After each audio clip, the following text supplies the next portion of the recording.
My name is Donald. I'm 32. And the day I walked into my grandmother's lawyer's office, I thought I was about to hear her last words to me in paper form.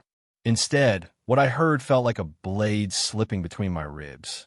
If you've ever sat across from family expecting fairness, only to watch greed twist the truth, you'll understand why I'll never forget that day. Stay with me, and don't forget to subscribe to this channel, hit like, and tell me in the comments, do you trust your family to divide things fairly if it came down to it? Grandma raised me in ways my own parents never did. She wasn't wealthy, but her home was filled with warmth and history. She taught me how to ride a bike, how to bake bread from scratch, how to keep old furniture alive with polish instead of replacing it. More than that, she gave me her time. Her porch swing became our place, where she'd tell me stories about her youth, and where she'd often say, "One day, Donald, this house will be yours. I want you to have roots." So when she passed, I was heartbroken but not completely lost. I held on to those promises. I believed them. The family gathered at the lawyer's office, my mother's siblings, cousins, and most importantly, Uncle Richard. Richard had always been the loudest voice in any room, the kind of man who puffed out his chest even when there was nothing to be proud of. He was Grandma's eldest son, but they hadn't been close for years. Too many arguments, too much selfishness. I thought maybe her passing would soften him. I was wrong. The lawyer began reading the will, his voice steady. He listed accounts, small heirlooms, personal items. Then he paused, cleared his throat, and said, "The property at 142 Willow Lane, along with the estate's remaining assets, are left solely to Richard Hayes."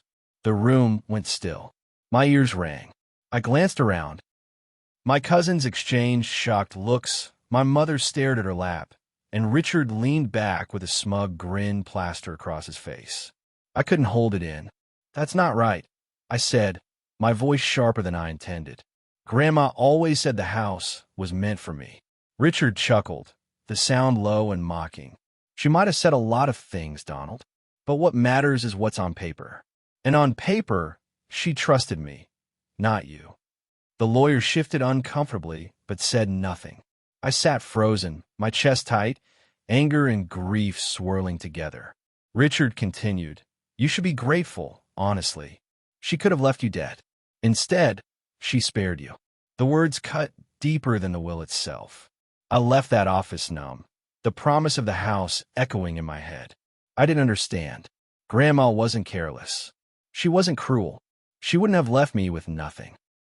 But as Richard celebrated, as he strutted around, claiming her house and her belongings, one thought began to settle in my chest like a burning coal. What if what we heard that day wasn't the whole truth? What if Richard had twisted something, hidden something? And what if Grandma had known him well enough to prepare for it? The days after the will reading were like living in someone else's skin. Everywhere I turned, there was Richard, flaunting his victory, spinning his story, rewriting my grandmother's legacy in a way that made him the hero and me the forgotten shadow. He wasted no time moving into her house, the same house where I'd spent summers chasing fireflies in the yard, where I'd learned to play chess at her kitchen table, where she'd promised me, "This will be yours someday." Now it was Richard's stage. He threw a housewarming party within a week, inviting cousins, neighbors, even old church friends. I went, partly out of duty, partly because I couldn't believe what I was seeing. The moment I walked in, I wished I hadn't. Her photographs had been stripped from the mantel, replaced with gaudy decorations that screamed of Richard's ego. The porch swing, where she and I had spent countless evenings, gone. In its place, a cheap plastic bench. And Richard, standing tall in the middle of it all, raising a glass of whiskey. "To my mother," he said, his grin wide, "for recognizing who in this family was truly worthy of carrying her legacy forward." Laughter and applause filled the room, but I noticed the way some relatives shifted uncomfortably, their smiles tight. They knew, the same way I did, that something about this didn't feel right. Still, Richard basked in the attention. He cornered me later, his breath thick with alcohol. "Don't sulk, Donald," he said, clapping me on the back hard enough to make me stumble. You were always Grandma's little project, but deep down, she knew who could handle the real responsibility. That's why she chose me. I bit my tongue, but his smirk burned itself into my memory. Over the next weeks, the flaunting didn't stop. Richard bragged about his house at every family gathering. He posted pictures online, captioned with phrases like "finally home where I belong." He even began selling off some of Grandma's antiques. Pieces I knew she'd wanted preserved, not auctioned for quick cash. One evening, my cousin Sarah pulled me aside. She had always been close to Grandma, too, and her eyes were hard as she whispered, "Donald, does this feel right to you?" "Because it doesn't to me. Grandma never trusted Richard with anything, and now suddenly he gets everything." I shook my head, my throat tight. "I don't believe it." She told me, more than once, that the house was mine, that she wanted me to keep it in the family. Sarah glanced around to make sure no one was listening. "Then maybe there's more to this than what he showed us. Richard was the one who handled all her papers at the end, wasn't he?" Her words lit a spark in my chest. She was right. Richard had been the one who insisted on handling Grandma's affairs when she fell ill. He had collected her mail, paid her bills, even accompanied her to appointments. He had been in the perfect position to tamper with documents. That night, I sat alone on my bed, staring at the ceiling. The more I thought about it, the clearer it became. Grandma wouldn't have left me out. Not after everything we shared. Not after all her promises. Which meant there had to be something else. A missing piece. A hidden truth. I remembered her Bible then. The worn leather-bound book she never parted with. She kept it on her nightstand, flipping through it every morning, leaving little notes tucked inside. And I remembered something she'd said once while we sat on the porch swing. She had leaned close and whispered, "If you ever feel like the world's against you, Donald, just know I've left you something in plain sight. You'll know where to look." My pulse quickened. Richard thought he had erased me. Thought he had buried her promises under a pile of paperwork and greed. But if Grandma had truly hidden something, then he was about to learn just how wrong he was. The next Sunday, I drove to Willow Lane. The house no longer felt like Grandma's. It smelled of Richard's cigars and cheap cologne, but I told myself I wasn't there for nostalgia. I was there for the truth. Richard wasn't home. His truck was gone, the driveway empty except for the porch light he always left on.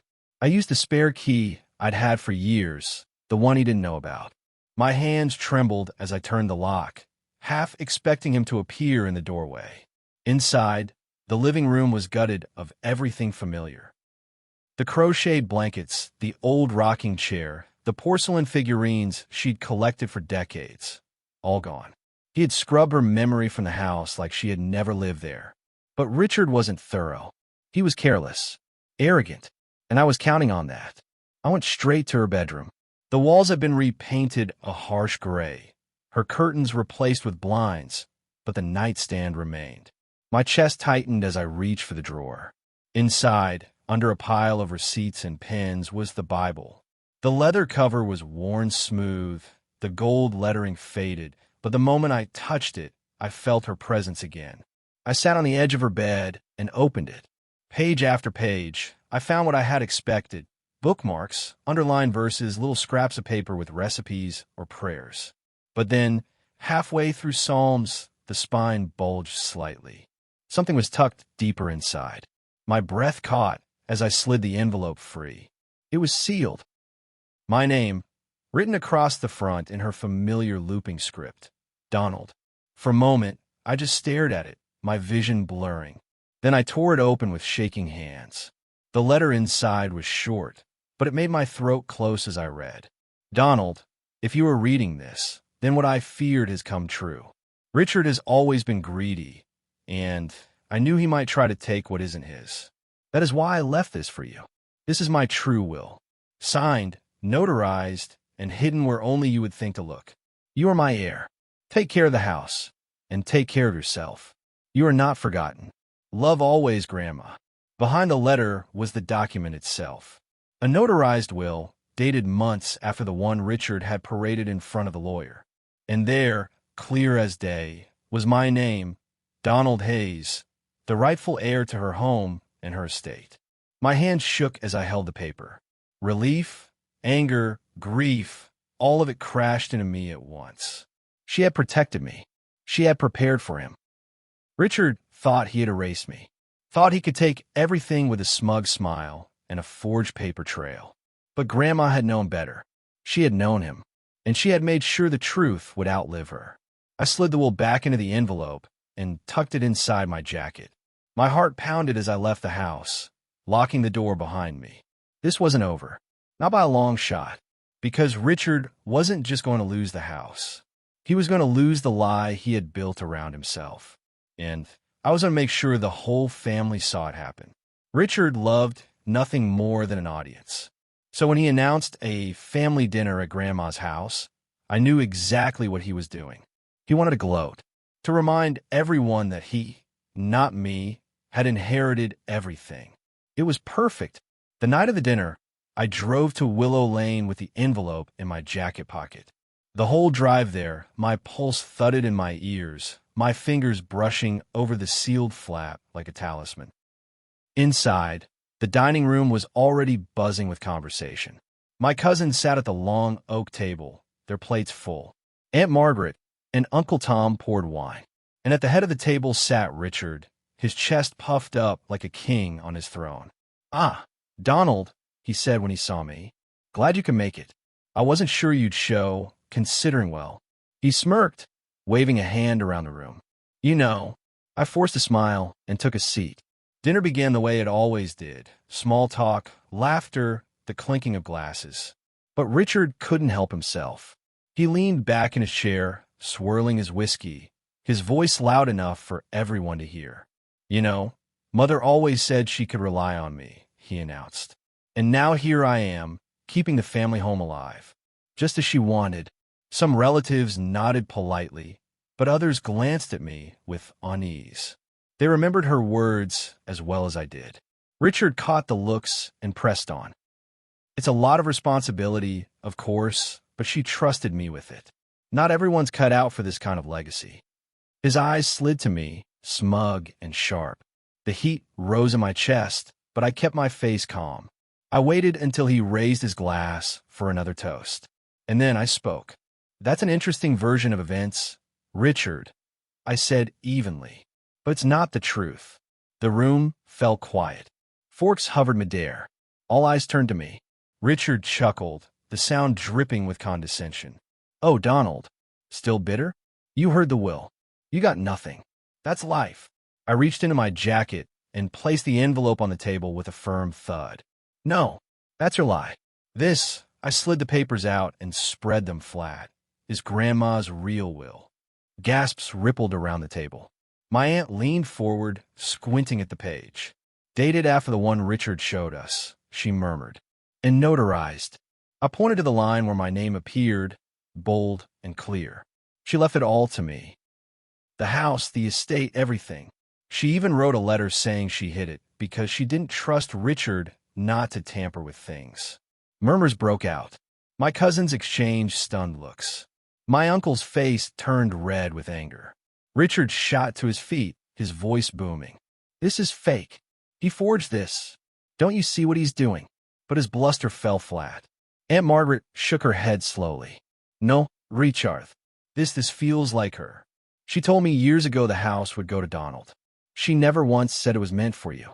The room shifted. Eyes that once looked at him with respect now brimmed with doubt. Whispers filled the silence, each one eroding his facade further. I leaned back in my chair, my voice calm. "You thought you could erase me, Richard. You thought you could twist her memory into something that suited you. But she knew you. She planned for you. And she left the truth where only I would find it."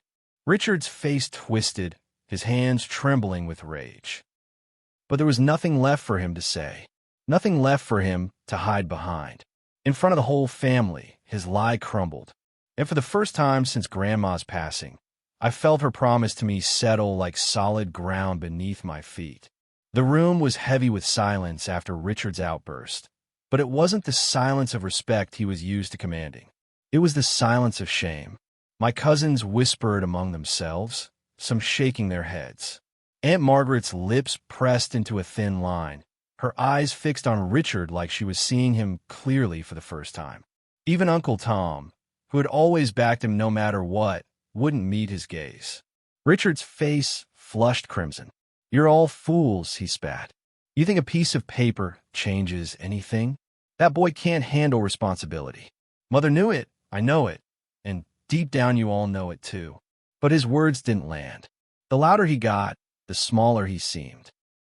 I stayed seated calm, my hand resting on Grandma's Bible. "Funny," I said quietly, "because Grandma thought differently. She hid this in the one thing she never let go of, her Bible. She didn't trust you, Richard. She trusted me." Aunt Margaret reached out and touched the edge of the document. This feels like her voice," she whispered. "It sounds exactly like what she told me years ago." The accountant, who had been silent until now, cleared his throat. "Legally, this is binding. It supersedes the previous will. Donald is the rightful heir. There's no question." Richard's chair screeched against the floor as he shoved it back. He pointed a trembling finger at me. "This isn't over. You'll regret this." But even as he stormed out of the room, slamming the door behind him, his threats felt hollow.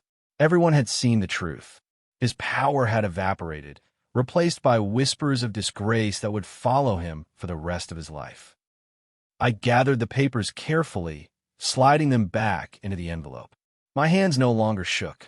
For the first time since Grandma's passing, I felt steady.